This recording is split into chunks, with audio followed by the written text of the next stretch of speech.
বিশ্ববিদ্যালয়ের অনুমোদন দেওয়া হয়েছে। কোথায় সেই পাবলিক বিশ্ববিদ্যালয়? ভোলাকে পাবলিক বিশ্ববিদ্যালয় দেওয়া হবে বলে আজ পর্যন্ত সেই পাবলিক বিশ্ববিদ্যালয়ের জমি অধিগ্রহণ করা হয় নাই। ভোলার আশেপাশে প্রায় 25টি অধিক চর রয়েছে। ভোলার মানুষ সুচিকিৎসা পাচ্ছে না, মনপুরার মানুষ চিকিৎসা পাচ্ছে না, চরজেলার মানুষ চিকিৎসা পাচ্ছে না, পাচ্ছে না। একটি হাসপাতাল রয়েছে, যে হাসপাতাল অর্ধেকই অকেজ।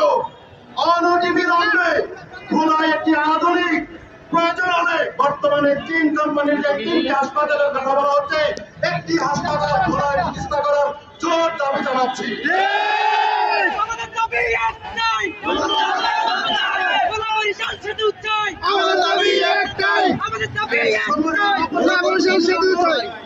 এক সময়ের অবৈধ সিঙ্গাপুর আজকে উন্নত একটি রাষ্ট্র। ভৌগোলিক ভাবে ভোলা অনেক উন্নত এলাকা হলেও শুধুমাত্র 2টি সেতু, একটি লক্ষ্মীপুর ভোলা, অপরটি ভোলা বরিশাল।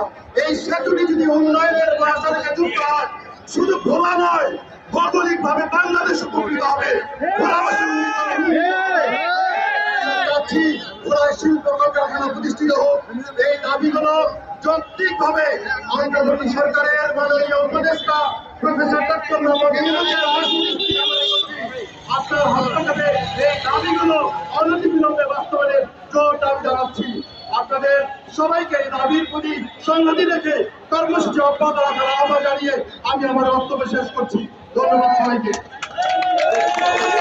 আমাদের দাবি, আমাদের দাবি মানতে হবে, মানতে হবে, মানতে হবে, মানতে হবে। আমাদের দাবি, আমাদের দাবি একটাই, আমাদের সেতু চাই, ভোলা বরিশাল সেতু চাই। আমাদের দাবি একটাই। মন্ত্রণালয়ের পরিচালক জনাব কামরুল ভাই, আমাদের মাঝে আরো যুক্ত হয়েছে সাবেক ছাত্রনেতা, জাতীয়তাবাদী স্বেচ্ছাসেবক দল কেন্দ্রীয় কমিটি যুগ্ম সাধারণ সম্পাদক মুক্তার হোসেন মুক্তার ভাই, বক্তব্য